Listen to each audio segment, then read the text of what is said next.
Bem, pessoal, nas últimas aulas nós temos estudado esse contexto histórico que a própria Bíblia Sagrada não dá conta de relatar.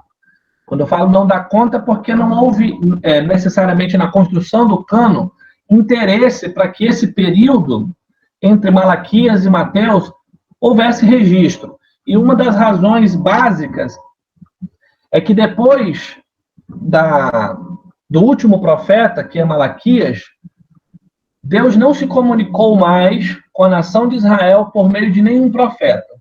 Então, cessou a atividade profética. E o povo judeu ficou à mercê, como nós já aprendemos. Eu estou fazendo aqui tipo uma espécie de revisão, até porque o Breno está chegando, né? Alguém aí estava não estava acompanhando as aulas direito, por algum motivo, eu estou recapitulando. Então, esse período, nós aprendemos que é um período que é governado por alguns impérios, principalmente o grego de Alexandre, né? Os seus 4 generais que vão dividir o império de Alexandre depois que ele morre, e ali você vai ter aquele movimento ali de nações ou de impérios governando a Palestina. Os judeus, vamos nos lembrar como é que o Antigo Testamento termina. Termina com aqueles episódios históricos de Neemias e Esdras sendo os condutores de um remanescente que é chamado fiel, que está na Babilônia e que vai regressar para sua terra. O sentido pátrio da relação com Israel é a terra. Então, eu preciso voltar à minha terra. Mas é bem verdade que a grande maioria dos judeus, em 70 anos, esqueceram até que Deus existia, do modo como eles imaginavam. Porque foram para a Babilônia sob um castigo divino, uma ira divina, um juízo severo, sob a desobediência de Judá, que era a última tribo, né? E que dessa forma, imagina, o meu povo, a minha relação com Deus, eu ser totalmente destruído de todas as minhas dignidades, de tudo aquilo que eu tinha como segurança de relacionamento com Deus e propriamente com a minha fé, ser totalmente destruído, arrasado pelo Império Babilônico na época, né? E pior do que isso, eu viver como escravo, no exílio, uma espécie de escravidão, né? Vamos colocar assim, por 70 anos. Então aí começa o chamado judaísmo da dispersão, que nós já aprendemos.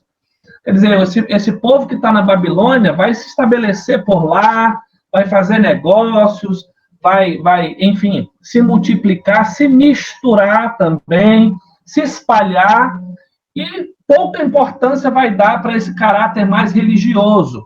Eles vão continuar tendo o seu próprio judaísmo, mas muito liberal. É o que nós aprendemos, porque é um judaísmo helenizado, né? Quando vem Alexandre, é um judeu que já fala grego, que já abandonou a leitura original do idioma, do hebraico. Enfim, mas esse remanescente que volta para Israel é um remanescente chamado fiel que quer restaurar o relacionamento com Deus. Mas não foi algo fácil. Eles sofreram muito porque estavam sempre dominados em sua terra por poderes e forças maiores. Houve uma aula, e eu falo isso especificamente para o Breno, se ele puder tirar um tempinho para dar uma olhada numa Bíblia católica, se ele tiver, que nós fizemos referência várias vezes aos livros de Macabeus, porque o nosso texto 1, que é o texto do Gundry, que é o panorama do Novo Testamento, nos apresenta esse período como um período em que os judeus se organizaram para mudar aquela situação e guerrearam contra as forças estrangeiras que ali estavam, que é a revolta dos Macabeus. Esse livro é histórico, ele não está no cânon evangélico, mas é um livro que está no cânon católico e que precisa ser apreciado do ponto de vista histórico, acadêmico. Nós precisamos ler, que do ponto de vista de Malaquias e Mateus é o único registro, por assim dizer, bíblico, que me informa alguma coisa sobre esse período. Mais ou menos que ano, professor? Ali 160, 150 antes de Cristo, para saber como que os judeus estavam ali se organizando na sua terra. Logo depois vem o Império Romano, E aqui o Império Romano, todos nós sabemos, é o império que já governa o mundo quando nós começamos a ler o Novo Testamento. Mas como eu era criança, eu já disse para vocês, né, eu ficava muito encucado, que eu leio a Bíblia desde pequeno, eu ficava, meu Deus, quem são esses romanos que do nada apareceram em Mateus, né? Em Malaquias não tem nem a letra R de Roma. É por isso que a matéria de introdução ao Novo Testamento, ela apresenta uma contextualização desse período anterior ao Novo Testamento. Então, eu acho que nessa frase eu acabo de resumir tudo que nós estudamos nas últimas semanas. Vocês precisam, então, lembrar desses detalhes, desses textos que nós já apresentamos, e perceber que agora nós estamos, e nós colocamos o acontecimento Jesus, que é o termo que o autor usa, o Emily Morin, o fato, o evento Jesus, né, por assim dizer, debaixo de 3 superestruturas. Primeiro, a grande estrutura, que é a política romana, ela é a estrutura política, e qual é essa política? É a política romana, que governa o mundo. Sim. Logo depois, numa subestrutura, vem a cultura grega. Cultura grega. Que é o resultado do impacto do helenismo no mundo. Lembra de Alexandre o Grande? Estudamos.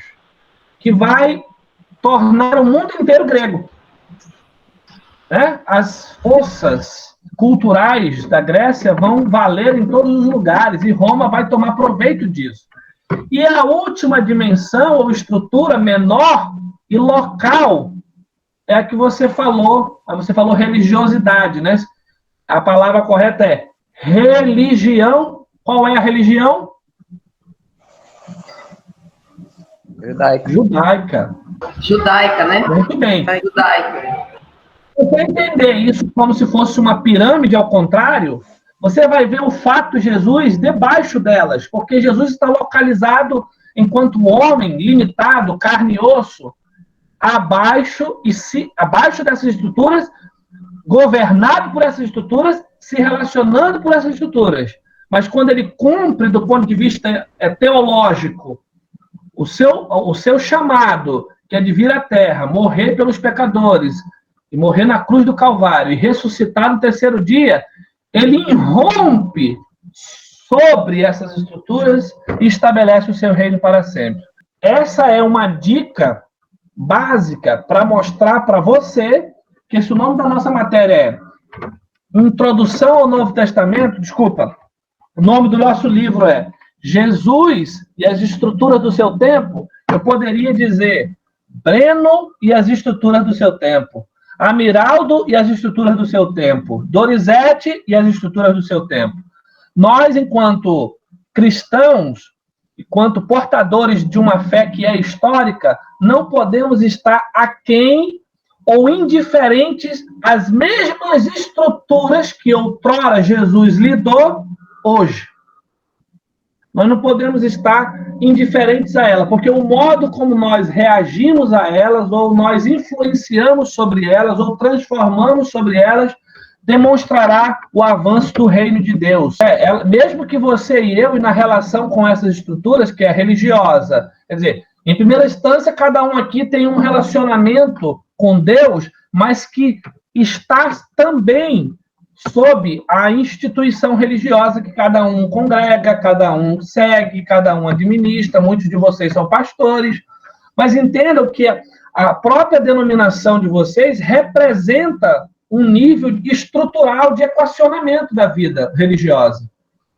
Então, muitas vezes, a própria religião, ou a religiosidade que sai da religião, é um empecilho do reino de Deus.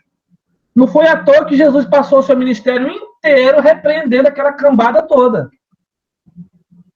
Não foi à toa que Jesus passou a vida inteira, o seu ministério todo, sendo perseguido pela cambada toda. Desculpa aqui o termo cambada, né? Mas é aquela corja religiosa do judaísmo que queria matar ele a todo momento.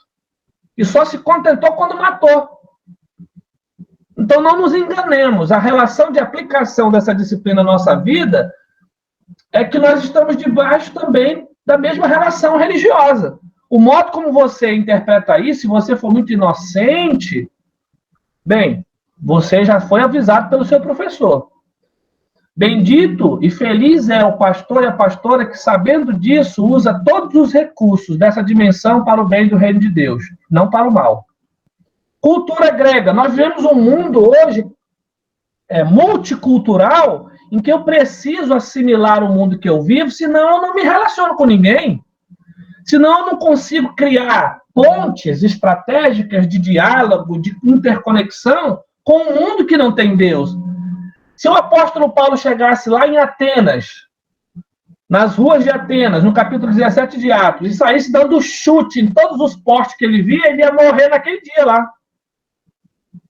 E tem crente que está sendo morto na sua relação com Deus, porque ele não sabe dialogar com quem não tem a mesma fé que ele. Veja o discurso do apóstolo Paulo no capítulo 17. Elegante, filosófico, capaz. É outro Paulo. Se você pegar o Paulo lá para a Epístola de Gálatas, é o Paulo religioso, e com a vara na mão. Ponto. E aí, meu irmão, se a gente for para a dimensão maior, que é a dimensão política, haverá uma grande torre de Babel na cabeça de muitos cristãos, que, infelizmente, atualmente, estão sendo acometidos por um vírus de achar que o reino de Deus é manifestado nas estruturas políticas que são a favor da religião cristã. Isso é um equívoco terrível. Porque Jesus não estabeleceu nenhum tipo de estruturação do seu reino aliado à força da religião. Pelo contrário, ele repreendeu a religião. E a promiscuidade entre o poder religioso e o poder político não tem limites. Mas o que eu estou falando hoje, vocês vão entender amanhã. Fecha o parêntese, voltemos para o nosso texto. Eu retomo a página 81 para que a gente possa entender como que Jesus está situado dentro das estruturas políticas na sociedade judaica. Então, a relação, pessoal, quero que vocês entendam isso, eu estou renovando as informações aqui de estudo da introdução ao Novo Testamento, ou seja, de compreender o contexto em que Jesus vivia em todas as suas dimensões, requer que eu aplique isso à minha própria contemporaneidade. Observem aqui na minha lâmina. O texto, na página 81, começa dizendo o seguinte: todas as estruturas estudadas anteriormente têm uma ligação estreita com as estruturas do poder. Esse aspecto corre o risco de não ser suficientemente colocado em relevo. Lá na frente ele vai dizer: é preciso não esquecer que o modelo organizacional da sociedade na Palestina, ocupada pelos romanos, permanece real e mesmo imperial. Então, nós vamos ter um misto. Nós vamos começar a estudar o modo como a superestrutura de Roma se relaciona à política ou ao exercício do poder na Palestina. A coisa é visceral, a coisa é misturada. A gente precisa só separar e entender melhor. Vamos lá? Primeiro tópico, o exercício do poder. O exercício do poder se dava na Palestina por 3 setores da vida. Vamos lá. O primeiro deles é a ordem fiscal, o segundo, a ordem pública, e o terceiro, o direito e a justiça. Logo no início aqui, já está dizendo, esses 3 setores básicos constituem o poder exercido. É aí que nós vamos ver o poder exercido nos dias de Jesus. Nós vamos estudar isso agora.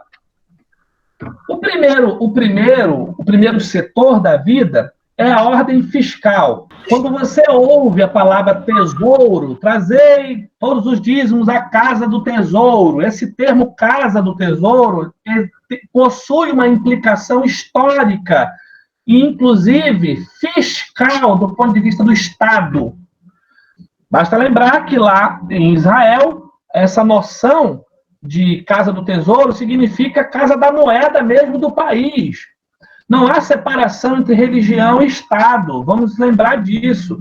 Então, esse fundo que é entesourado, né, que é trazido ao templo, o texto diz que os romanos se articulavam nesse procedimento da ordem fiscal, porque, obviamente, eles recebiam os subsídios, né, vamos colocar os impostos relacionados a toda a fiscalização, todo o dinheiro judeu na Palestina. Ou seja, esse dinheiro era tão somente protegido pelo Império Romano, aqui no texto diz, na questão de segurança do transporte, né? Lembrar que toda essa relação aqui é revertida para o próprio governo da cidade.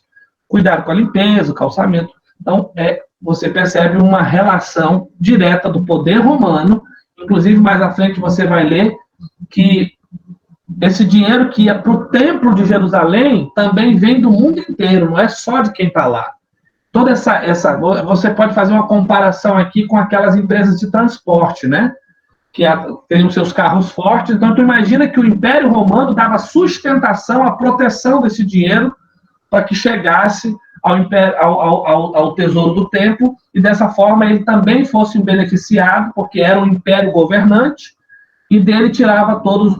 Eu tenho uma informação estudada há uns anos atrás, para vocês terem uma ideia da vida diária do povo da Palestina. Eles ganhavam, um trabalhador que ganhava R$70, um denário, que significa R$70, ele pagava em média para o Império Romano R$60. Ok? E desses R$70, tira o dízimo aí. Dá quanto? R$7, né? 6. Entendeu? R$6. Entendeu agora o tamanho da miséria R$7. que o cara ganhava? Entendeu agora a miséria da Palestina, dos pobres que Jesus andava? Para você entender por que eles viviam caindo pelo chão, já pedindo comida e peixe? Porque era uma situação terrível, em que a classe aristocrática judaica era alimentada pela riqueza, o Império Romano ainda mais, e o povo sofria. A história é a mesma, pessoal. Não muda, não. Então, isso é importante lembrar. Mas que, do ponto de vista do governo, o Império Romano fiscalizava esse transporte para que houvesse também mantimento. A gente fala no termo bíblico, né, para que haja mantimento na casa do Senhor. Mas é na casa do Senhor com o interesse dos homens. Aqui nesse contexto, quem se alimentava dessa riqueza principal era o Império Romano e o judaísmo em sua aristocracia clerical, vamos colocar assim. O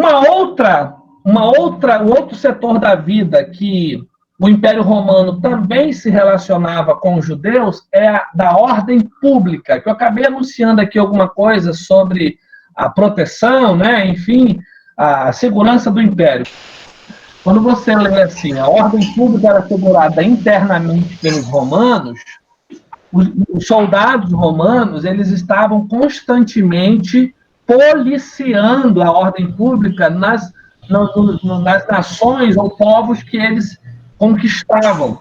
No caso dos judeus que estão na Palestina, e eu estou renovando mais uma vez a informação, porque isso já foi falado. O Império Romano, ele estabelece governo sobre a nação dominada, mas ele diz assim, vocês podem continuar vivendo aí, as instituições de vocês continuam existindo, mas tudo subordinado ao nosso poder. Então, o governo romano tinha uma política de diplomacia com os judeus, no sentido de que eles pudessem ter as suas instituições preservadas. É por isso que o texto diz que eles deixavam a polícia judaica do templo cuidar das questões ordinárias entre os judeus. Aqueles policiais que prendem Jesus no Getsêmani não são romanos, são policiais do templo, que estavam a serviço dos saduceus e fariseus que foram prender Jesus. Do Sinédrio. Sinédrio, nós vamos já falar sobre ele. Ou seja, havia o poder público judaico permitido pelo Império Romano nas questões entre os judeus. Quando você lê a ordem pública externa, aí nós estamos falando do ponto de vista imperial. Para além da Palestina, legiões romanas davam conta de garantir a segurança do império, aquilo que nós estudamos em sala de aula, lembra da Pax Romana? Nós estudamos a Pax Romana, Breno, na sala de aula, que significa que o Império Romano ele foi tão poderoso em todos os sentidos que ele deu paz a todo o império, principalmente naquele mar Mediterrâneo que aconteciam assaltos terríveis de piratas e tal. O Império Romano acabou com isso, construiu estradas que interligou o mundo todo e veio uma paz no mundo que nunca tinha vindo do ponto de vista da segurança pública. Então, os romanos tinham legiões numerosas para dar conta de toda essa estrutura. No caso dos judeus, eles não serviam o exército romano. Eles eram isentos de se alistarem, uma vez que muitos dos povos conquistados são naturalizados romanos, eles têm a chamada cidadania romana e acabam se alistando. Porque ter a cidadania romana era algo muito bom, lembra-se do apóstolo Paulo. Então, muitas famílias que estavam sendo conquistadas, elas eram seduzidas para ter a cidadania romana, porque, afinal de contas, a cidadania romana era tudo mais elevado que existia na face da Terra. Toda a excelência de todas as... Basta lembrar do que é os Estados Unidos da América hoje, por assim dizer, não tal qual, mas uma comparação aqui mínima do que eu quero dizer. Então, os judeus, nesse caso, não se naturalizavam, porque se naturalizar romano significa abandono total da sua fé, né? Eu estou me referindo ao judeu da Palestina, não é o judeu da dispersão. Esse é liberal, ele se naturaliza, ele faz o que ele quiser. Mas o judeu da terra, esse é crente do judaísmo mesmo e não abre mão. Então, o que eles também exigiam? Esses grupos, eles vão se formar na Palestina e serão fortíssimos, enrijecidos, que é o que a Luciele falou. Professores não vão ter poder político? Vão ter. Tudo com base na religião. Eu vou já explicar isso. De hoje para amanhã a gente vai concluir essa aula. Pessoal, eu ia falando agora. O imperador Otávio Augusto, Otávio Augusto é o imperador que está governando o mundo quando Jesus nasce. Então, vocês vão ver ali nos relatos bíblicos o contexto da existência de César, está se referindo a Otávio Augusto. Ele será o primeiro imperador romano a se autoproclamar Deus. Preste atenção nisso. Daqui a pouco, no terceiro período, vocês vão ter uma matéria de história da igreja. Então, vocês vão entender melhor que uma das características da uniformidade do mundo que os romanos davam era o culto ao imperador. Só que respeitando a característica dos judeus por eles serem monoteístas, eles estavam isentos disso também. Eles não precisavam adorar. Ou seja, o Império Romano está, de uma certa forma, compreendendo o olhar da religião judaica e não exigindo isso deles. A única coisa que eles exigiam é que os judeus rezassem pelo imperador. Porque na cabeça do romano é mais uma religião, é mais um Deus, não é o Deus verdadeiro, entende? Quer dizer, tá bom, então que vocês roguem ao seu Deus pela nossa paz, pelo nosso governo, enfim. Por último, pessoal, nessa relação de setores da vida onde se dava o exercício do poder, nós temos o direito e a justiça. E aqui nós vamos começar a ver de perto como que os judeus tinham autonomia para constituir a sua própria justiça, dado todo o aval pelos romanos, né, o aval dos romanos. Nós estamos falando, eu vou retomar aqui, de 3 setores da vida que se expressam o exercício do poder na Palestina. E essa relação é entre Roma e judeus, tá bom? Ordem fiscal, ordem pública e agora o direito e a justiça. O Breno acaba de ler que a lei judaica que vai estabelecer como legislação, né, como jurisdição, vamos colocar assim, como constituição judaica, não é outra senão aquela recebida lá no Monte Sinai, que nós conhecemos como a Torá, as leis levíticas, vamos colocar assim, que valem para todos os israelitas. Não houve em nenhum momento, nesse decorrer da história, alguma reunião para fazer uma outra Constituição. Essa é a única e definitiva. As questões internas do judaísmo, os romanos, eles deixavam que os próprios judeus resolvessem suas questões de justiça, respeitando a instituição do Sinédrio. O Sinédrio é uma espécie de tribunal, de Supremo Tribunal da Justiça de Israel. É o Supremo Tribunal dos judeus, que foi inventado, criado ali nos anos 200, quando os judeus estão se reorganizando na Terra. Então, o que Roma vai admitir? O que quer dizer tacitamente? Tacitamente é sem fazendo vista grossa, ou deliberando, sem maiores problemas, tacitamente, né? Quer dizer, não questiona isso. Roma admitia isso, Roma admitia tacitamente a competência dessa Assembleia. Fazia vista grossa, não ligava. Quer dizer, por isso que Roma vai dizer o seguinte: olha, vocês resolvem o problema de vocês, isso aí não é comigo. Para todos os judeus do mundo. Então, se houvesse algum tipo de situação de judeus que estivessem lá no norte da África, e que ele, dentro da sua religião, cometesse algum tipo de pecado, algum tipo de crime, a competência do Sinédrio poderia julgá-lo. Né? Assim como aqui no Brasil, pode ser que alguém lá do interior do Estado tenha alguma causa a ser julgada lá no Supremo Tribunal Federal. Então, é mais ou menos uma explicação para vocês. Na Judéia, o Sinédrio ocupava-se principalmente das relações com o poder romano. Quando eles vão começar a fazer processos crime, em que eles querem matar a pessoa, eles não poderão fazer isso sozinhos. Por isso o exemplo de Jesus e de Paulo. Se vocês já pararam, se já não pararam, mas eu acho que já, né? Para tirar os olhos da Bíblia unicamente sobre a perspectiva espiritual e entender o processo de Jesus, vocês vão estar diante dos piores erros da história da justiça, da história do direito do mundo. Na calada da noite, Jesus é preso sem ter cometido crime algum, é levado para onde, gente? Para o templo? Para ser julgado. Exatamente, ele já foi direto para o Supremo Tribunal Federal.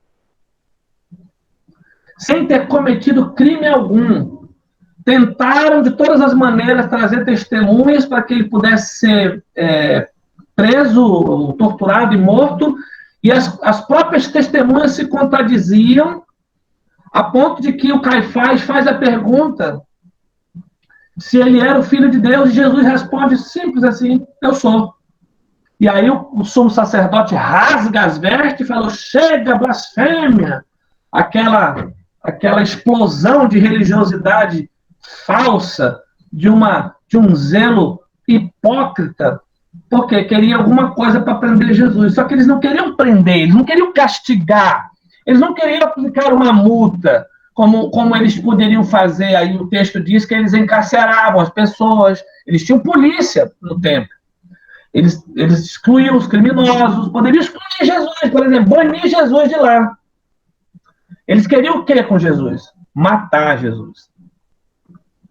Mas para matar, o texto diz aqui na página 83, que para matar, só com a presença de um governador romano. Na página 83 diz isso. O direito romano, pessoal, até hoje, apesar das controvérsias, continua sendo a base do direito do mundo. O documento que os advogados usam chama-se vademecum, né? Não é isso? Quer dizer, vocês já viram o vademecum? O que quer dizer o vademecum? Que significa vai comigo. A palavra vademecum é uma expressão do direito romano que significa vai comigo. Vamos pegar um livro aqui agora, fazendo. Ó, eu estou aqui com o livro da lei na mão. A palavra vademecum quer dizer vai comigo, é um livro que está comigo. Está na minha mão. Quer dizer, é o livro da lei. Então, o direito romano, ele constitui toda a relação do direito até hoje. E os judeus, eles queriam matar Jesus, eles já não aguentavam mais. Se eles pudessem ter matado Jesus antes, eles teriam feito isso. Mas eles precisavam de um representante romano para executar a pena. Daí a questão de eles terem levado Jesus para o Pilatos. O texto diz aqui na 83 que essa é uma questão muito controvertida, pois parece que muitas vezes a administração romana fechava os olhos para isso. Fazia vista grossa, não estava nem aí. A relação com o poder tem dessas coisas. Pilatos, vocês já viram isso várias vezes na leitura bíblica, não queria matar Jesus. Havia um senso de justiça muito grande nele, quando percebeu que aquilo ali se tratava de uma tramóia, das mais escandalosas do judaísmo. E ele quis isentar, mas como ele está ali diante de uma efervescência de milhares de judeus que poderiam provocar uma revolta sem precedente, ele diz, vai, então mata. Lava as minhas mãos. Eu não tenho essa culpa, em outras palavras. Paulo, da mesma maneira, sofreu processo crime. E os judeus estão sempre nessa relação com o direito e a justiça, usando o seu poder superior para abusar do poder.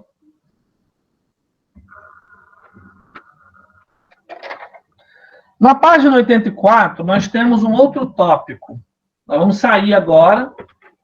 Estudamos até aqui os 3 tópicos que dão conta de nos explicar os setores em que o poder é exercido na Palestina numa relação direta com o poder romano.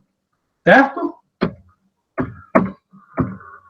E agora, esse tópico da página 84, ele vai apresentar para a gente o jogo de forças e o acesso ao poder. Vocês já perceberam que a relação aqui de Roma com os judeus é visceral. E aí, a Luciele perguntou ainda agora, professor, mas eles não tinham suas próprias forças políticas, os judeus? Está aqui a resposta. Como que se estabelece o poder judaico? Nós temos 2 personagens imediatos aqui do poder judaico. Os termos que você lê na Bíblia, o chefe dos sacerdotes, quem são essas pessoas? Quem são os anciãos? Olha aqui. Então, o sumo sacerdote, ele era o presidente do Supremo Tribunal Federal de Israel. Eu resumi a leitura dela numa frase. Eu já tinha dito antes que nós não podíamos esquecer que a religião e a política estão misturadas.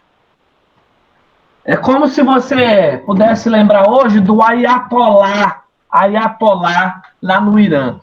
Quem governa o Irã até hoje é o Ayatollah, ou seja, é o líder do islamismo no país. Hoje, dentro dos regimes republicanos, essas dimensões são separadas. Mas vivem se misturando vez ou outra, porque há interesses nessa mistura. Mas o nosso contexto aqui mostra para nós que o chefe, o sumo sacerdote, ele era também o presidente, o mais alto funcionário do Sinédrio. Quantos israelitas existiam na Palestina no tempo de Jesus? Quantos judeus no tempo de Jesus? Uma média de 600 mil a 700. Quantos judeus existiam espalhados por todo o Império Romano? 6 a 7 milhões de judeus. Já imaginou essa força? Vocês entenderam agora por que o Império Romano ele busca, entre aspas, respeitar a força judaica? Porque ela lhe era muito útil. Imagina um imposto aqui de 7 milhões de judeus. Para vocês terem uma ideia, tem mais judeus no mundo do que romanos em Roma. Essa aliança política ela lhe é favorável. Então, são muitos judeus no mundo todo. E esses judeus, eles já possuem eles não são só de judeus pobres. Eles já possuem uma estratificação social extremamente rica. Por isso que você vai ver aqui, que logo depois vai se apresentar a origem desses chefes dos sacerdotes. De onde eles vêm? Quem são eles? Eles são os pregadores do rio. Eles são os servos mais humildes de Israel. São pobres, vivem com roupa dão comida para os pobres. Não. Eles vêm da família de Zadok. A família do sumo sacerdote era eleita numa relação de hereditariedade. Aqui está falando, ó. Os sumos sacerdotes foram tirados das famílias sacerdotais mais ricas que existiam na história de Israel. Como é que se dava isso? Simonia, rivalidade, nepotismo, enfim, tudo isso aí para escolher os representantes do poder judaico. E esses são originalmente saduceus. Não esqueçam, saduceus vão representar a principal classe dirigente da nação de Israel. Embora a gente fale muito mais dos fariseus, por que a gente fala muito mais dos fariseus? Porque os fariseus eles estão numa relação muito mais visceral com a religião. Os saduceus não. Eles estão numa relação muito mais visceral com a política, com o poder, com o governo. Eles são a classe de situação, eles são o governo de situação, a classe dirigente principal. Não à toa a família do Anás aqui, do Caifás, vão passar décadas no poder. Uma das características desse caudilismo, quer dizer que é uma espécie de relação de perpetuação do poder, é quando uma família passa décadas e décadas à frente de uma religião, de uma denominação. Ainda bem que só existia nessa época. Hoje não existe mais. Graças a Deus, as coisas estão bem diferentes hoje. Feliz aquele que, diante de todo esse conhecimento, continua com seus olhos fitos em Jesus. Porque o problema é quando você tem acesso ao conhecimento, aí você quer chegar lá na sua denominação, chutar o pau da barraca, dizer que está todo mundo errado. Não. As aulas que nós produzimos na Faculdade Boas Novas é para trazer libertação pessoal, né? E o modo como nós vamos aplicar o conhecimento às pessoas que nada têm, ou que nada são, é o que mais importa. Como eu vou salvar as pessoas que estão na minha responsabilidade? Como que eu vou dar o alimento, o ensino necessário para que ela também seja uma pessoa que olhe tão somente para Jesus? Porque a decepção do caráter religioso, quando as pessoas colocam seus olhos em homens, é terrível, né? A decepção é terrível, é frustrante. Mas quando você caminha com Cristo, e com o passar dos anos você descobre que é isso que mais importa, você sabe que você está seguro. Quer seja dentro de uma denominação ou fora dela.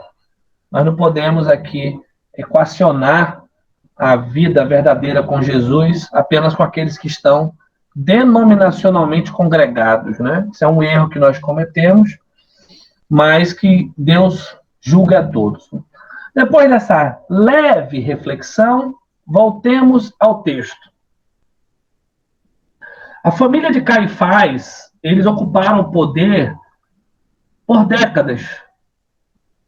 E aqui, o autor ironiza, né? Porque o nosso autor é católico, gente. Ele diz assim, ó, princípio do pontificado vitalício, ele chama, né?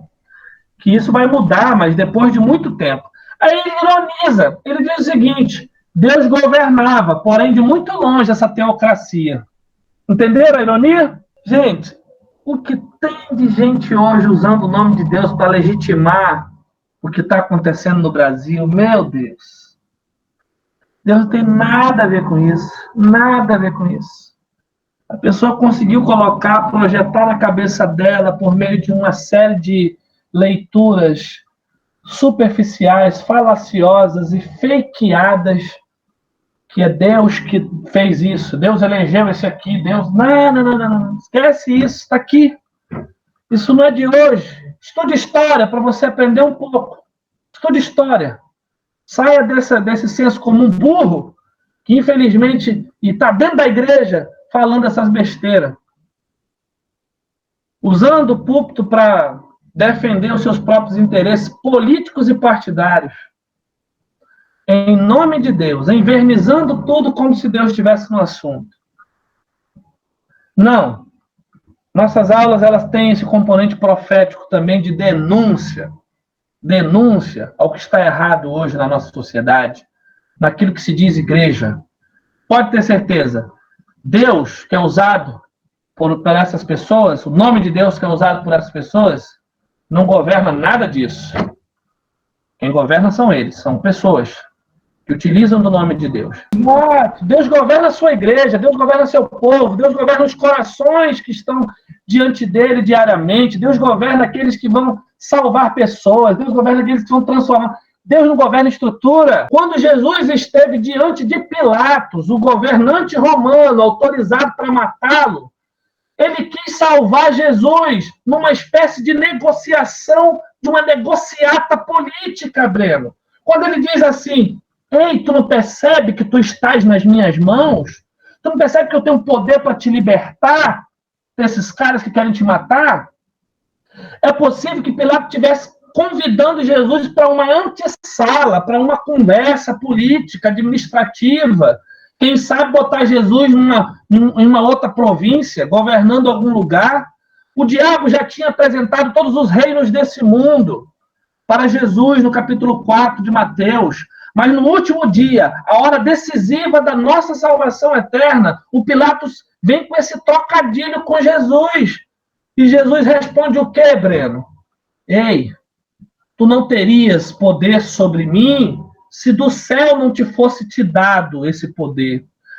Com essa frase, Jesus legitima que a política, ou seja, a autoridade política é sim concedida por Deus. Porém, Jesus, o Filho de Deus, e aqueles que estão debaixo da sua filiação, ou seja, os seus filhos, não devem funcionar na mesma mecanicidade política dos homens. Por isso que Jesus respondeu para ele, ou você acha que o meu reino é deste mundo?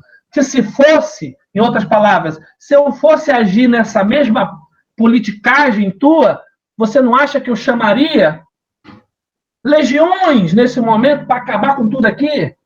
Você não acha que eu usaria do poder também para desgraçar, destruir essa corja miserável de judeus que querem matar e esse império abominável que é o Império Romano, que mata as pessoas, que oprime as pessoas?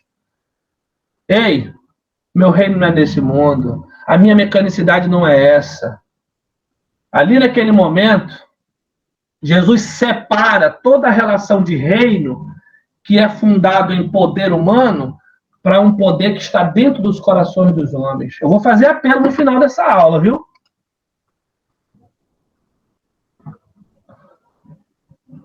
É ou não é, gente? Vocês concordam comigo ou não? E por que a gente vive tropeçando nisso? Por que a gente vive seduzido pelas coisas que estão aí? Agora, parece que melhor do que antes, supostamente. Não. Naquele momento, Jesus separou-se dessa relação, porque ele tinha um propósito. Ele não ia entrar na negociata do governo. Ele não ia entrar na mecanicidade. Ei, o meu reino não é nesse mundo, meu reino é superior, ele não cabe em estrutura alguma, ele não é determinado pelo poder, pela situação, pela oposição, pelos partidos A, B, C ou D, pela esquerda, pela direita, porque tem gente que acha que quem é de Deus é só da direita, um leve engano. Tem gente de Deus em todo lugar. Tem gente de Deus até dentro de um burro que fala. Mas nós queremos categorizar, né? Quer dizer, agora uma onda que veio sobre o Brasil, que a esquerda é demoníaca. Mas há 10 anos atrás, os pastores estavam tudo fazendo campanha para esse político de esquerda. Eu vou fazer uma pergunta bem... Vou dar nomes aos bois, tá? Se, é um se nas últimas eleições, os partidos demonizados aí, chamados de esquerda, tivessem ganho as eleições e o presidente Lula tivesse sido eleito, como é que você acha que as igrejas estavam na relação com esse poder? Não precisa responder. Não precisa responder. Isso é balela para quem não estuda a história, para quem não sabe, história do Brasil, inclusive. Isso aí não me engana. Vocês precisam olhar para o texto e ver. Deus governava, porém, de muito longe, essa teocracia.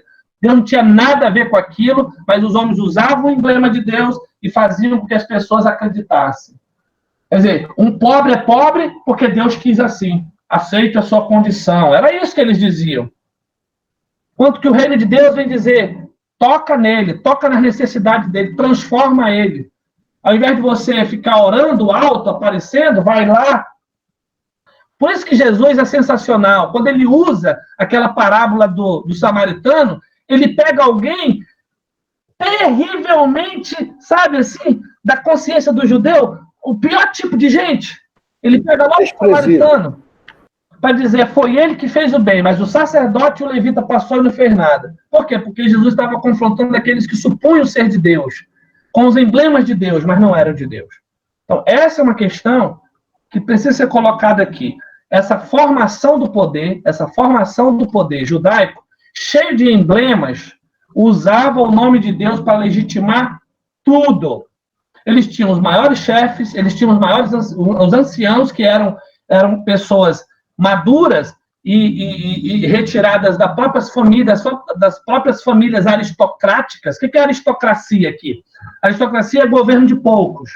Então, eles vão tirar essas famílias principais para formar o chefe dos sacerdotes. Os escribas é um outro grupo intelectual fortíssimo. Então, o poder judaico se dá... A própria religião, ela molda a injustiça da sociedade judaica.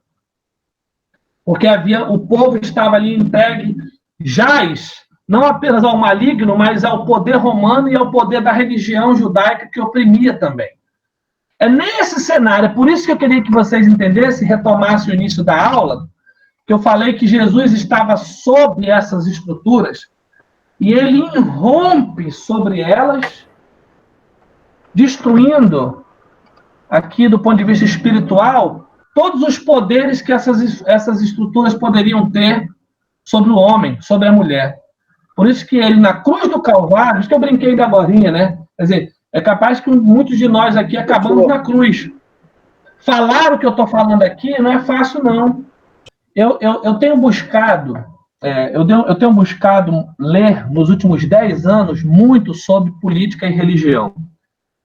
E eu resumi, ultimamente, os meus estudos, porque, aparentemente, quem ouve essa minha fala, pronto, o professor Daniel é contra a política. Não, tem nada a ver uma coisa com a outra. A política é um dom de Deus. Quando Jesus responde a Pilatos, esse poder tu não teria se não fosse te dado do céu, Jesus legitima o poder político. O poder político é expressado na República de Platão, 400 anos antes de Cristo. Porque quando ele é exercido para o bem comum, para o bem de todos, para a transformação e melhoria do ser humano, Deus se alegra com isso, porque é um poder constituído. A questão é o modo como ele é exercido. Se eu fosse resumir numa frase, usando o nome de Deus, tá? Eu arriscaria usar o nome de Deus aqui, vocês julgam se isso aqui é verdadeiro ou não. O tempo vai mostrar. O que Deus quer hoje não são políticos evangélicos, mas são evangélicos na política. Primeiro, a definição de quem é a pessoa.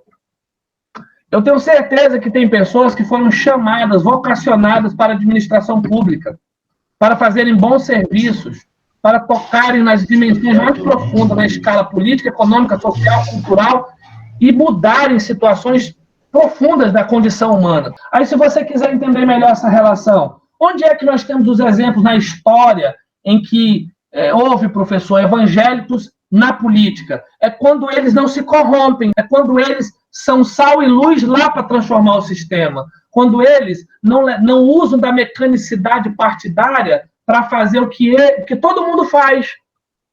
É só isso. Agora, se você inverter, o político evangélico, ele usa só o emblema de Deus, mas ele faz o que todo mundo faz. Então, não é que nós somos contra do cristão se relacionar com a política. É o modo como isso é feito que os resultados são desastrosos, infelizmente, para o próprio reino de Deus. Eu tenho exemplos históricos, tanto nos Estados Unidos, quanto na Inglaterra, quanto no país de Gales. Se você for estudar a história dos avivamentos, na história da igreja, você vai ver que o grande avivamento, Breno, não foi aquele que o pessoal ficava de madrugada a noite toda falando em língua estranha, não. Foi quando aqueles que eram cheios do Espírito Santo iam para a esfera pública e alteravam as leis, transformavam a sociedade, melhoravam a vida das pessoas. Aí sim, aí prefeito. A minha fala aqui não é contra o cristão se relacionar com a política, mas é contra a politicagem que ele faz depois que ele se corrompe, depois que ele se torna igual a todo mundo. E Deus, ele quer excelentes professores, ele quer excelentes advogados, excelentes políticos, excelentes jornalistas que precisam transmitir a comunicação com verdade, com fatos apurados. Quer dizer, nós cristãos somos chamados para sermos os melhores profissionais do mundo, mas, infelizmente, a gente ainda está aquém nesse processo. Eu estou apresentando para vocês aqui, nessa última tela, como que o poder judaico estava profundamente misturado com a política, como que o chefe dos sacerdotes, que adivinham das famílias dos saduceus, da aristocracia judaica, formavam os grupos, os sumos sacerdotes, o chefe dos sacerdotes, os saduceus, que era a classe principal aqui governante, eles são chamados aqui no nosso texto de classe dirigente. Então, há partidos de oposição dentro do próprio judaísmo, que são os fariseus, os zelotes e os essênios. Então, essa posição aqui dessa tela é importante vocês marcarem. Então, do ponto de vista do governo judaico, quem está à frente nas relações com o poder romano é fariseu ou saduceu? Saduceus, não vamos confundir. Eu vou repetir, fariseus está muito mais relacionado com a vida religiosa. A sua principal relação com a religião judaica. Os saduceus é prioritariamente com a política, usando da religião. É diferente. Então, a política aqui, ela é o trono dessa tela. A gente não pode esquecer disso. Então, olha, depois que se apresenta aqui o Sinédrio, né? Nós já falamos dos anciãos. Está aqui, ó. A aristocracia sacerdotal era uma classe dirigente bastante comprometida com os romanos, pela maneira de designação do sumo sacerdote, pelas razões econômicas já apresentadas. Os escribas eram, na sua maioria, fariseus. Os fariseus, eles vão ter um termo mais religioso e vão ter mais contato com o povo. Já os saduceus, eles vão repugnar o povo, a pobreza, sabe? A gentalha judaica. Por quê? Porque a relação deles é de poder e de muita riqueza com a classe dominante. Nós vamos dar uma pausa agora, porque nós vamos começar a estudar esses grupos. Um abraço, gente. Deus abençoe. Bom almoço. Tchau, tchau.